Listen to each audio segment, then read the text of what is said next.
Dzień dobry, ziomeczki i ziomale, witam serdecznie. Jest 2 czerwca, niedziela. My ruszamy dalej z miejscowości Gotha. Dzisiaj tylko 10 km musimy zrobić, a to z tego względu, że nie ma noclegów nigdzie indziej tak po drodze, tylko w jednej takiej małej miejscowości. Dlatego tam zmierzamy, a jesteśmy tak obładowani towarem, mamy tyle dodatkowych rzeczy, a to z tego względu, że tradycyjnie jutro w Niemczech jest niedziela i wszystkie sklepy są zamknięte, nie można nic zakupić. Także niesiemy sporo wody. Co? A co ja powiedziałem? Że jutro. Szlak, to dzisiaj jest niedziela. Przepraszam, dzisiaj jest niedziela, mnie Natalia poprawia. No i mamy ze sobą dodatkowo dużo wody, jedzenia, jakieś tam troszkę słodyczy na wzmocnienie, żeby cukier był, żeby energia była.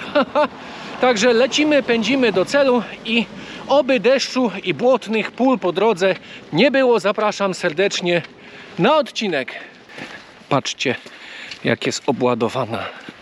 Jeszcze tu przyspieszę i zobaczcie, co ona niesie tu z boku.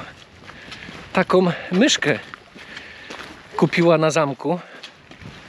To znaczy ja Natalii kupiłem, bo jej karta nie chciała przejść. Pieniądze się skończyły. To ja zakupiłem i ta myszka ma taką pelerynę, jest królewska. Idzie z nami do Santiago. Idzie z nami do Santiago. No. Do szlaku mamy jakieś niecały kilometr już. Także spoko, nie będziemy się dzisiaj spieszyć. Idziemy sobie powoli i patrzymy, co tu się dzieje dookoła. Fajna miejscóweczka na zarządzenie przerwy. Zarządzam przerwę. A tu w środku ktoś już siedzi. Siedzi mój człowiek. No, ty pierwsza zarządziłaś przerwę. Ale czas wchłonąć witaminki i coś podjeść, jakiegoś batonika, na przykład z orzechami i z karmelem bym zjadł. Śpimy dzisiaj w miejscu o tak fajnie brzmiąco niemieckiej nazwie Neufrankenroda. Gdzieś tutaj powinna być nasza miejscówka do spania. Po drodze, no przeszliśmy dyszkę. Po drodze nie było nic ciekawego w sumie, żeby kręcić. Ile zostało jeszcze?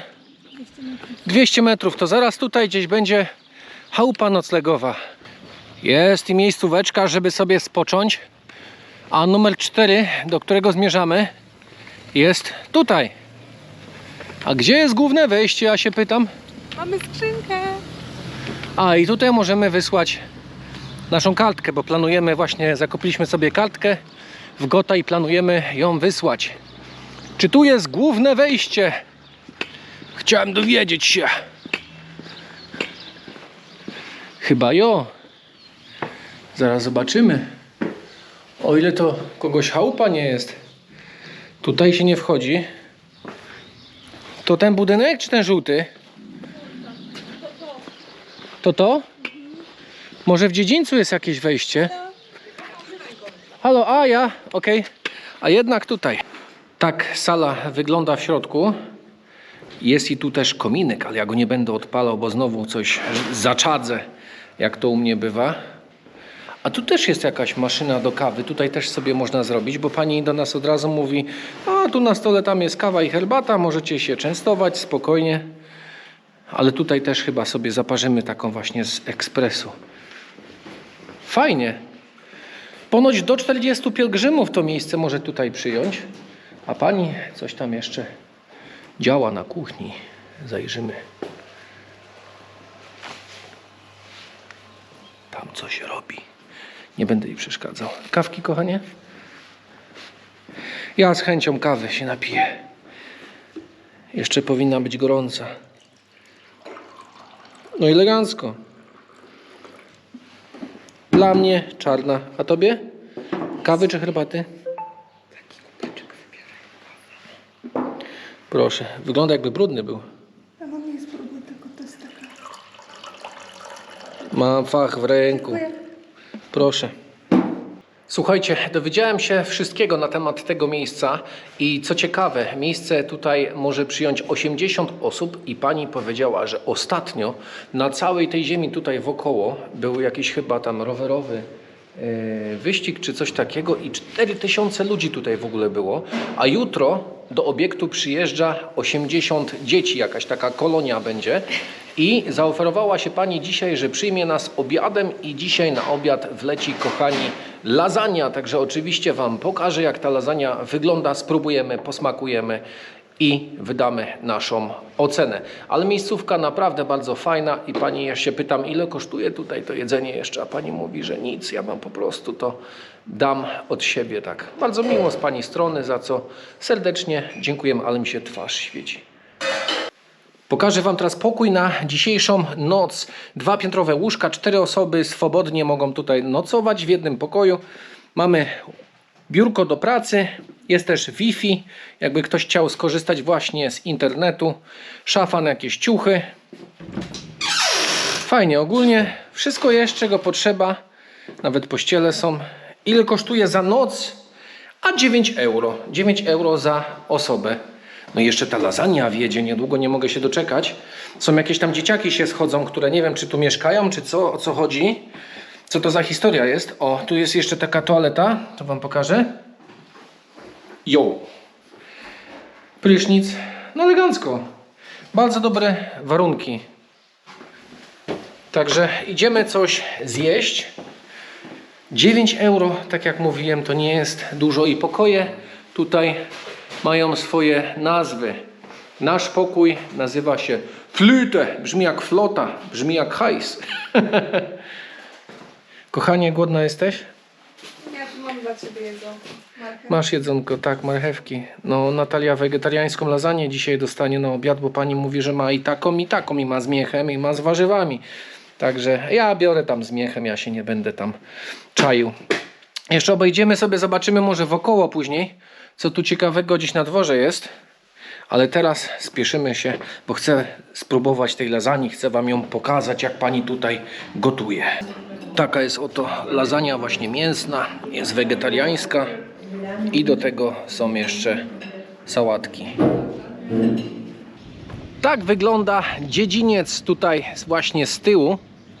O, i nawet rower mają taki na 2 osoby. A może ja i Natalia gdzieś pojedziemy takim sprzętem tutaj się bujnąć gdzieś po okolicy. Spoko.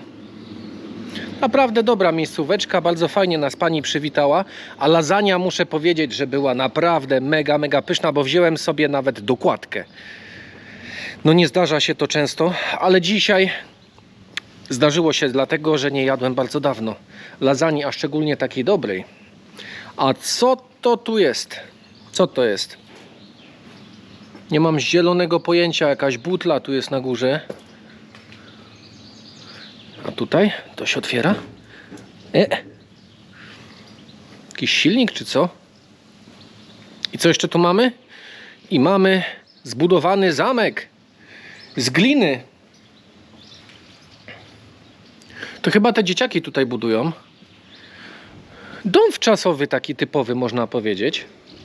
Bo mamy tu jeszcze stół do ping-ponga, widzę. I piłkarzyki. Jedna z moich ulubionych, można powiedzieć, gier. Gier dzieciństwa. Jak widzę piłkarzyki, to już szukam przeciwnika. Kochanie, gdzie jesteś? Rozwalę cię z chęcią do zera. Lokalny koto się zdarzył. Cześć. No tak. Przyszedłeś tutaj się połasić trochę, co?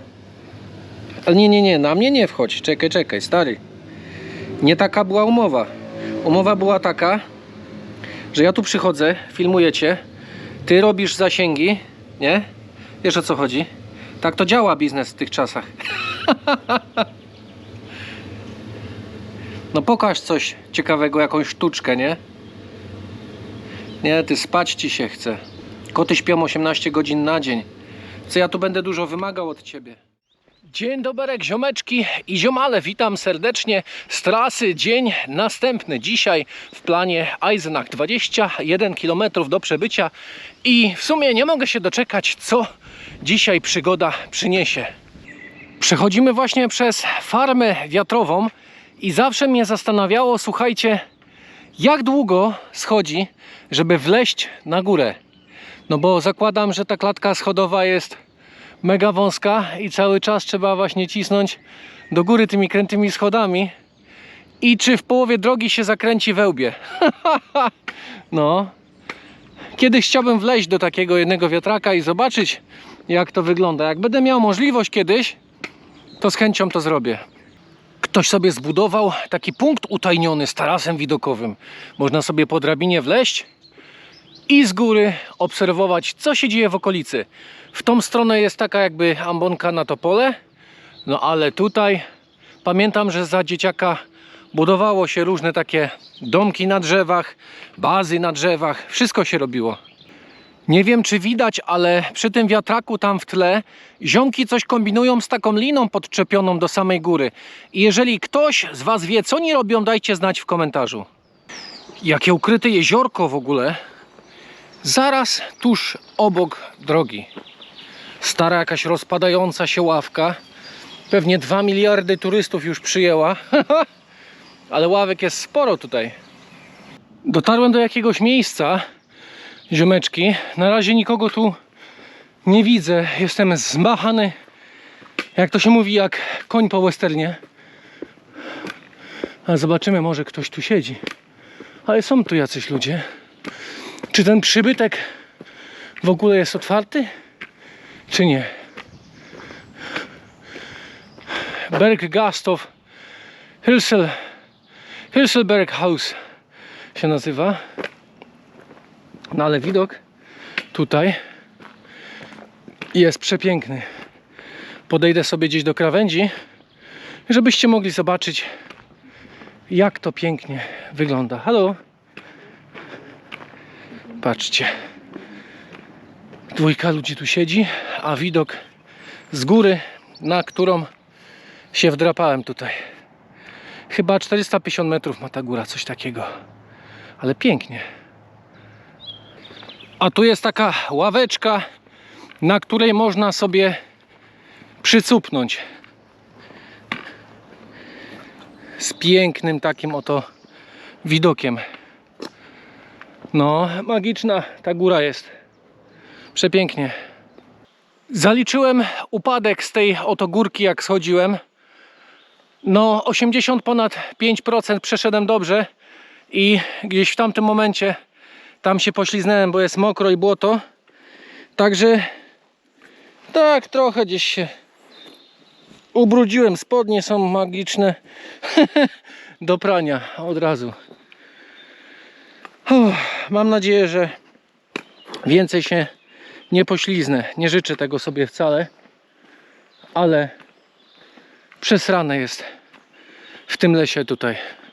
Mam nadzieję w ogóle, że idę dobrym szlakiem. Tak myślę. Wiecie co? Powiem wam, że dobrze jest mieć dobre buty, bo jak zaliczałem upadek, moje buty ocaliły mi kostki. Nie są to buty za kostkę wysokie, ale są to właśnie buty, które fajnie trzymają pięty i nic się nie dzieje. Przy takim upadku leciałem tak w lewą stronę i mnie pociągło w dół, że teoretycznie powinna się też kostka gdzieś wysmychnąć, a została na miejscu. Także merelki, dobre buty, które mam na sobie, mogę szczerze polecić. Eisenach osiągnięty, Waldburgkreis to się nazywa. Turyński las jakiś jest jeszcze gdzieś tutaj. No mamy około 2, może 2,5 maksymalnie kilometra do celu, a jesteśmy mega głodni, zjedlibyśmy coś dobrego i napilibyśmy się kawy. Wytłumaczcie mi, o co chodzi w tej reklamie, że dziecko wpieprza jakiś serek i jest w kasku motocyklowym. To jest coś pewnie w stylu, jak twoje dziecko gdzieś pojedzie rowerem na camping i będzie chciało coś zjeść, jak zje ten serek, cokolwiek to było, to niech nie zapomina włożyć na łeb kask, bo jak się jeździ rowerem czy czymś innym, to trzeba mieć na łbie kask. Ale ja nie wiem, kto te reklamy wymyśla, naprawdę. Już mogliby dać po prostu dziecko z rowerem w kasku, a niektóre wpierdziela jakiś serek. Rozwalają mnie takie rzeczy. I kolejny Trumpeusz na wystawie. Donald Trump to jest niebiescy. Bardzo dużo trabantów właśnie jest. Ten jeszcze nie jest odrestaurowany, jeszcze nie jest gotowy. To jest prototyp. A idzie z nami w ogóle ziomek już drugi dzień. Ale tak idziemy trochę razem, trochę osobno, gdzie się spotykamy na szlaku. Teraz żeśmy się spotkali właśnie już w miejscowości Eisenach. I ziomek nocuje dzisiaj tam, gdzie my. On ogarnął ten nocleg w sumie na dzisiaj, bo dzwonił i poprosił na 3 osoby. A mieszka sobie niedaleko granicy z Polską. I zna parę słów nawet po polsku. Bo w życiu, proszę Państwa, to wszystko trzeba robić, żeby było easy. Żeby było prosto i łatwo. Żeby się za wiele nie narobić, nie? A żeby jakoś ciekawie to życie przeżyć. Dzisiaj śpimy tutaj, ewangelicki kościół w środkowych Niemczech. To wchodzimy i zaraz Wam pokażemy naszą kwaterę na dzisiaj. Taki mały pracownik nas oprowadza tutaj. Na rowerze śmiga, jeździ tędy. Ogólnie pierwszy raz coś takiego widzę. Taki pracownik, żeby właśnie oprowadzał na rowerze, pokazywał wszystko. Ale ma robotę, co? Rowerem w pracy sobie jeździ. Tu w środku, w budynku. A pokój, numer pokoju mamy 202. Próbuję drzwi otworzyć, ale sięga do klamki i żeby kluczem przekręcić, ale coś panu nie działa. Działa. Otworzył. To wchodzimy do nas na kwaterę 202. Aha, dobra. To wiele miejsca nie ma, ale jest ładnie, czyściutko, pościele są, ręczniki są. No można powiedzieć tak hotelowo jakoś jest, nie? Tak, tak. Dobra. No to ja zrzucę sobie torbę i jeszcze pokażę Wam łazienkę. A ten knypek tam jeszcze gościa oprowadza, pokazuje mu tam jego pokój. Tak wygląda właśnie łazienka. Prysznic. Fajnie. Tak nie spodziewałbym się, że w takim kościele, bo tu diakoni czy coś takiego tu mieszkają, nie spodziewałbym się wcale, że mają takie tutaj oto warunki. A Natalia jeszcze tam Wi-Fi załatwia. Tak wyglądają moje oto spodnie po dzisiejszym upadku na dupsko. Czy je dopiorę? Na razie ręcznie spróbuję i zobaczymy, co wyjdzie. Bo pralki tu nie ma. Idziemy teraz coś zjeść ogólnie, a zapomniałem powiedzieć, ile kosztuje nocleg w tym miejscu, w którym jesteśmy. A otóż nocleg kosztuje w tym miejscu 35 euro za nasze 2 osoby. I chciałem jeszcze nadmienić jedną rzecz, teraz mi się w sumie przypomniało, że ten mały koleś właśnie na rowerze, który nas tam oprowadzał, on przypomniał mi właśnie tego ziomeczka, co był na takim rowerku, jeździł w filmie Piła. A dzisiaj zjemy sobie w Subwayu, mamy ochotę na jakiegoś takiego kanapera. Także całego wcisnę, nawet chyba tego największego jakiegoś. Dzisiaj wjeżdża grubo. Natalia wzięła też całego kanapona. Typowo wegetariański, a mój taki typowo mięsny. I do tego jeszcze Pepsi. Trzeba czymś zapić dobrym. Ziomeczki, dzień zbliża się ku końcowi. A gdzie my się tak spieszymy? My zapierdzielamy jeszcze w jedno miejsce, bo jak być w Eisenach, to trzeba zobaczyć zamek Wartburg. Tak, dokładnie, wybieramy się do tego zamku. Mimo że jest on zamknięty, postanowiliśmy, że i tak tam pójdziemy. I ja koniecznie chcę nakręcić go z powietrza, żebyście też mogli zobaczyć, jakie to jest piękne miejsce. I coś też powiem, parę słów na jego temat. Niby wstęp zbroniony, jakaś budowa. No ale co, osuwiska? Idziemy. Muszę to zobaczyć koniecznie. To przybijamy się. Co, ja nie wejdę? Witamy na zamku Wartburg. Teraz opowiem Wam troszeczkę może o tym. W 1067 roku zamek był zbudowany przez gościa o nazwisku Skoczek. Był zachwycony ten ziomek lesistością tutaj tej okolicy i postanowił, że pierdyknie sobie fajny zameczek na czubku góry. Miejsce to też było siedzibą przez 10 miesięcy Marcina Lutra, który się tutaj ukrywał. jakiś jegomość ukrywał ziomka przez 10 miesięcy, a ten zrobił sobie tu na miejscu przekład Nowego Testamentu. Uczył się hebrajskiego i jeszcze jakichś tam innych języków. Także 10 miesięcy sobie tutaj przebywał. Miejscówkę odwiedzali bardzo różni ludzie. Mianowicie Wagner tak samo zachwycił się tym miejscem i postanowił, że zrobi sobie tutaj właśnie operę. Ale widok jest stąd. Zaraz wrzucę drona. Mam nadzieję, że wiatr nie jest jakiś za mocny na to wszystko i że jakieś ujęcia wyjdą stąd. Wszystko jest pozamykane, tak jak mówiłem. Ale my go zobaczymy z powietrza. No i ten zamek poprzez 10 wieków stał się taką centrum takim kultury niemieckiej, można tak powiedzieć, i historii. I do tego jeszcze można opowiedzieć o tym, że zamek ten jest wpisany na listę Światowego Dziedzictwa UNESCO. Przejdziemy się może tutaj tak tym dziedzińcem i zobaczymy, co jest tutaj za rogiem. Jest też oczywiście restauracja, bar, kafejka. Można sobie tutaj posiedzieć, pokminić sobie cały dzień. Plan na dalszą drogę jakiś uknąć. A co? No ale my nie wypijemy nic, bo nie ma, wszystko zamknięte. Jest i nawet miska dla piesełów. Jakby pieseły były spragnione, jakby też przyszły zwiedzać zamek Wartburg. Czy ktoś tu w okolicy dojeżdża Wartburgiem na zamek Wartburg? To co? Rzucamy drona i filmujemy ten piękny zabytek.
Ziomeczki, mam nadzieję, że wideo z zamku Wartburg Wam się podobało tak samo jak mi, ale była taka jedna drobna historyjka, taki incydent.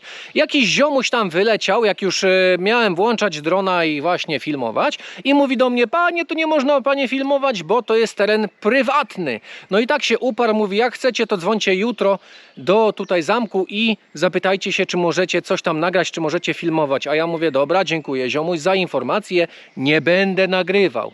I co Arkadiusz zrobił? Arkadiusz poszedł, sprawdził informację, czy zamek jest faktycznie prywatny. W necie było napisane, że nie jest. Także panu już dziękujemy, ale wideo jest już zrobione, jest po jabłkach. Ja zszedłem sobie na parking, wypuściłem drona i zrobiłem to, co do mnie należy, czyli robotę, i nagrałem zamek. A tobie, kochanie, jak się podobał zamek? Bardzo, robi naprawdę mega wrażenie i ja jutro chcę go obejrzeć w środku. No właśnie, czyli runda druga chyba będzie z zamkiem, bo mój człowiek stwierdził, że chce obejrzeć zamek w środku. No ja też z chęcią go zobaczę i zobaczę biurko, przy którym tam siedział Marcin Luther i sobie tam coś pisał, kombinował. Jest też jedna taka ciekawa historia. Wolę ją opowiedzieć teraz, póki zapomnę, bo jutro mogę faktycznie zapomnieć. A chodzi mianowicie o to, że jak sobie Marcin siedział przy tym biurku i coś tam grzebał i miał taki kałamarz. No i legenda głosi, że jak szatan wkurzał Marcina, to Marcin któregoś razu wziął kałamarz i pierdyknął nim w ścianę. I ściana przeszła tym właśnie tuszem i później turyści zaczęli zdrapywać kawałki z tą farbą tego tynku jako pamiątkę do domu. No i później zakazali włażenia właśnie do Marcina do biura. Na testy wjeżdża coś takiego. Paulaner Limo Orange. I teraz patrzymy, jak to smakuje, a porównujemy smakowo do Fanty.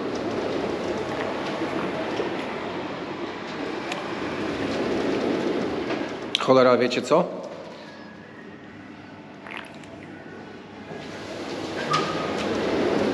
Muszę powiedzieć, że bardzo podobnie smakuje jak Fanta. Jakby ktoś mi to wlał do szklanki tego Paulanera Orange i Fantę, to chyba bym za cholerę nie rozpoznał. Nie wiem, czy po barwie może bym rozpoznał, bo nie wiem, jak to wygląda patrząc do puszki, nie mam pojęcia, ale smakowo nie rozpoznałbym. Ale dobre, bardzo dobre. Kochani, to by było na tyle w tym odcinku. Jeżeli macie ochotę zobaczyć, jak wygląda zamek Waldburg od środka, to zapraszamy na przyszły odcinek. Dziękuję, do zobaczyska, trzymajcie się, ciao!